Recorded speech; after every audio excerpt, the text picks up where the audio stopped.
live streaming, please. All right, well, we finished up kind of a physical day with full pads.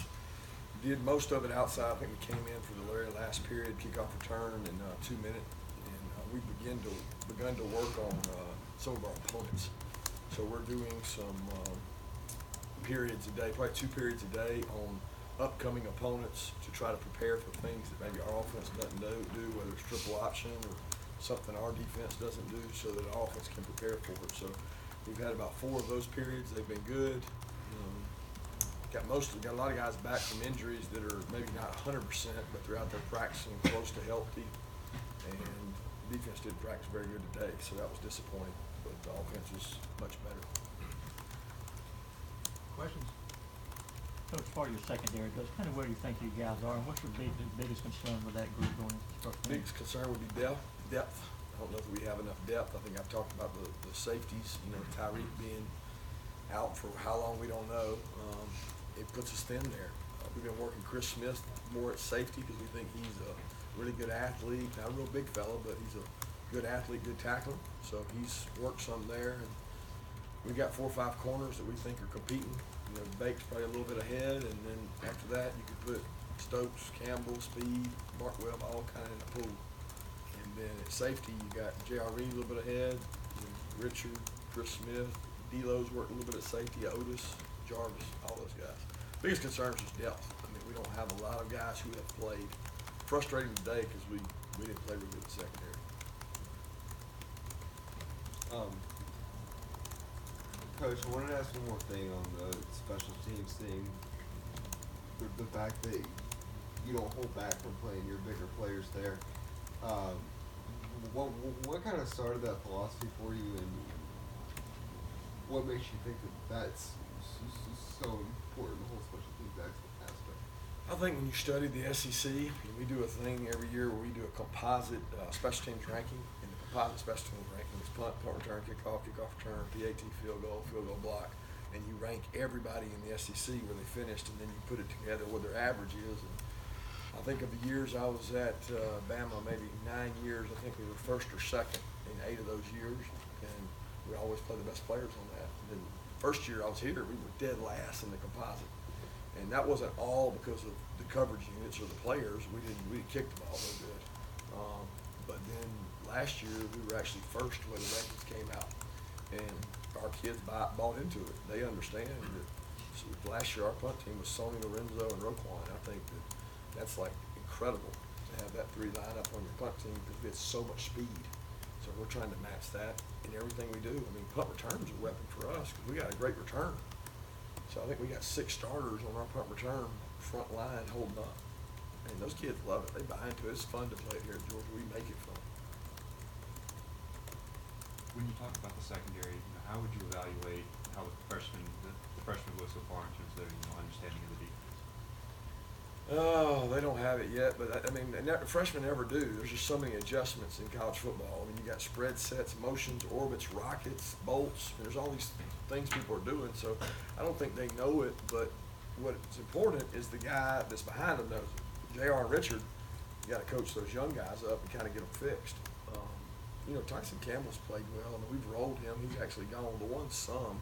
I wouldn't call him a starter, but you got Eric's gone to ones, Mark Webb's gone to ones, and the youthfulness can be good because they're eager to learn. They come in and meet extra, but experience is value, and they don't have a lot of experience making some of the adjustments they have to make. And to be honest, we challenge them. We throw a lot at them. How far along with Devon Wilson's part of recovery go?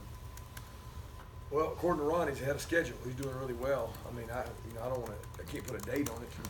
He's running. He's hit up into the 17, 18 miles an hour, which is pretty good.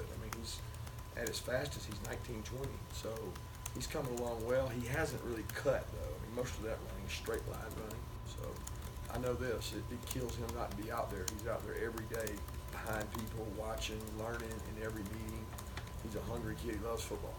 Maybe a different angle on the whole secondary thing, but how having Jake and having Justin, two contrasting quarterbacks that can do different things, do you think that kind of helps you? Maybe those guys having to practice against a veteran and a mobile guy kind of makes them a little bit better, kind of challenges them a little bit more. I don't know that has any effect on it. I really don't. 'Cause I don't see those two as that different. I mean, I think you guys see Jake and Justin a lot different than maybe we do. I mean, we run the same offense with both those guys right now, so it's not like they're seeing that now. Can Justin take off running better? Can he run some gun run stuff? Yeah, he certainly can. But I don't think our two defenses are seeing something different, really. We scramble, we practice scrambles. So Jake Crom scrambles in practice, and so does Justin, because a lot of your plays end up being scrambles. So no, I don't think there's a lot of difference in what our defense sees from those two. Coach, have you decided on a starter? Will you announce a starting quarterback, or is that something? Yeah, I really hadn't even thought about it, to be honest with you. I mean, we're letting those two guys compete out. I mean, Jake's going with the ones almost the whole time, so we'll handle it as it goes. It's not like it's a predetermined announcement on this date. So it's not really the plans. We don't look at it that way. We look at it as those two guys who compete and they'll continue to compete. Another question on the secondary. The other day you were talking about Eric Stokes. You know, he's kind of transformed from this raw type of player, I guess freshman. But when you went about recruiting him, and he didn't play D-back until later in high school. But what type of things did you see in his potential as a defensive backline? Speed.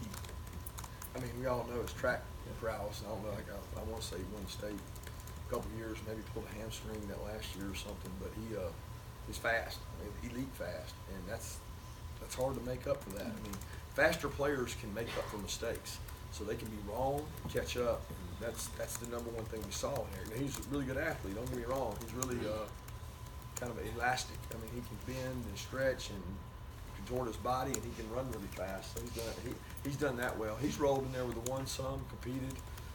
He didn't have a great day today, but hopefully he'll bounce back tomorrow. He's a competitor now, and he's bright. He's one of the few kids that can sit in the meeting and tell you everything that was said, and he'll execute it on the field. Kirby, how's Zamir handling a tough situation after going through something similar before? Zamir's great. And I know he reached out, and several players talked to him. Malcolm Mitchell's been around here. He talked to him about his issue, and then Nick reached out to him, talked to him. Todd reached out, talked to him. A lot of guys have talked to him. I think he's in great spirits. He still sits in on meetings, and it's been real positive. We've got a great family atmosphere. Those backs all care about him, and they've spent time with him.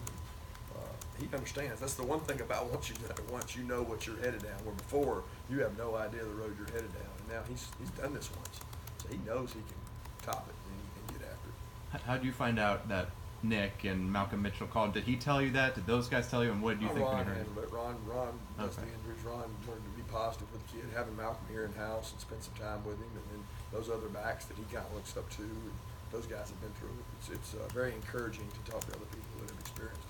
How much more contact will you have? Will there be another formal scrimmage, or do you start to taper down on it? No, we're not going to have a formal scrimmage, no, but we have contact every day. I mean, the level of contact probably won't be that of a scrimmage. We're more in the mode of, hey, we're going to thud practice like we do leading up to scrimmages. We'll get after it tomorrow. We'll get after it Saturday. I mean, I don't know how you taper back and you become a physical football team. So we're not going to do that. We'll get after it, practice hard. A couple days next week, and then probably lighten up Wednesday, Thursday. We thought it was interesting yesterday. We was talking to the running backs. I think it was Elijah talked about Dale McGee and how he says all the time, think less, work more. I just wanted to know kind of where that, if you've heard him say that, if that was kind of something that you guys do as a staff, that you kind of just try to get the guys to buy into that kind of philosophy. I haven't actually used that saying. Probably Dale's. I haven't heard him use it, but it's a good one. Think less, work more. For a back, a lot of times that's what it's about. Don't sit there and think about where you are on the depth chart. Don't think about what you have to do. Be instinctive. Respond when you get the ball. Do what you naturally do. I mean, if you're here as a running back, you're probably pretty talented. So you want to think less. Don't overcoach things and work more. Go to work. And those backs work now. I give them that. They compete, work, special teams. They do it all. Kirby, with the punting situation, I haven't seen Marshall long out there the last couple of days, and is Camarda close to winning that position? I can't say. Camarda had a better day yesterday. We didn't punt today, but Camarda had a better day yesterday than Stratton. But I wouldn't say that Marshall Long's 100% right now. So it's been a tough battle for him and a tough road. it's not over yet as far as he's been healthy. When you've got a situation like Marshall has had here, comes in healthy, starter, and then kind of seems like physically a lot has just gone wrong for him since. What do you guys do as a staff to kind of keep their head in it and keep them going? Well, I think, Ron and his staff spend more time with them. The special teams coach is Scott Fountain. We're fortunate to have someone that just works with special teams, where it used to be all the coaches kind of did special teams. Now we have a guy that specializes in it. So psychologically, he's around those guys more often. But Ron's been around Marshall more probably anybody because he's been injured so much. And he's been through so much. So the biggest thing is supporting those guys, being positive with them, making sure he's handling his academics off the field because he can't control the injury bug. What kind of GPS number y'all get as far as speed goes this year with this fall camp? We've been pretty good. We were faster in the second scrimmage than we were last year's second scrimmage, but then we gave them kind of 2 days off and came back yesterday, and we were slower yesterday than we were last year. So it's been hit or miss. We were a fast team last year, evidenced on the field. We've had very similar numbers, but we try to monitor some of these guys with soft tissue injuries and cut them down when they hit certain yardages. But I didn't feel like we were very fast today. How many guys over 20 are you getting right now? Well, it depends on the day. Scrimmage, we had maybe 9 or 10, which is a lot. But we didn't have many. I think we had 2 the day we practiced Tuesday. I don't know today because I haven't seen the numbers. Kirby, has Solomon Kinley had a good camp, and how does he fit into what you guys are doing at guard? He's had a solid camp. I don't know. I mean, probably better than average. I don't know if you'd say good. I mean, those guys are all competing. Solly's rolled in there with the ones and competed some. Trey's rolled in there with the ones. Kendall Baker's been rolling in with the ones at left guard and right tackle. Again, that's a thick competition that we're going to judge today's tape, tomorrow's tape, and as we begin on Austin Peay, we'll set a little bit of a depth chart so that we can say, okay, who's going to get the majority of the reps? But they're still going to be swinging guys in there and swinging back and forth. But Solly works hard. Solly loves football. I enjoy being around Solly. He has a few mental busts every now and then, but he's working to overcome those. You mentioned, some guys kind of working their way back, trying to get healthy. Would you put Terry in that? Yeah. In that? He's been out there. I don't know if you guys noticed. He's practiced. I think he hit maybe 3,500 yards yesterday, which is the most he's hit all camp. And he got a little fatigued because he's not in practice shape. And then he wasn't injured. He just is not in practice shape. So he got about 3,500. I don't know what he got today, but I thought he really pushed through hard today. He was gassed at the end of practice. I hope he got around 4,500, but I don't know those numbers yet. Kieris was back out there today doing more.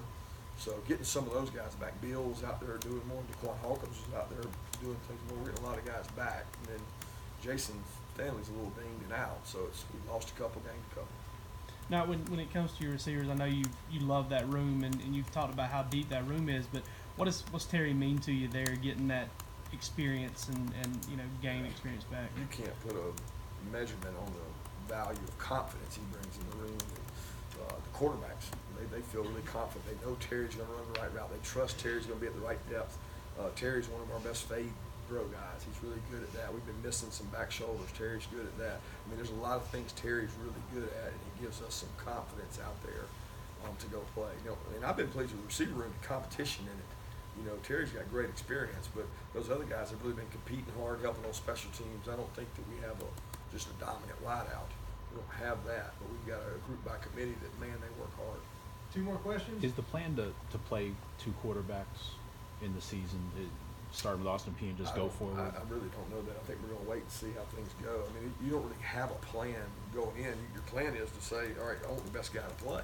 And if a guy brings something to the table that another guy doesn't, and we feel like it's advantageous for us, whether we have a package or we do something with him, but I won't sit there and tell you there's a plan for anything. Right now, our plan is to get both those guys ready to play. How do we get them ready to play?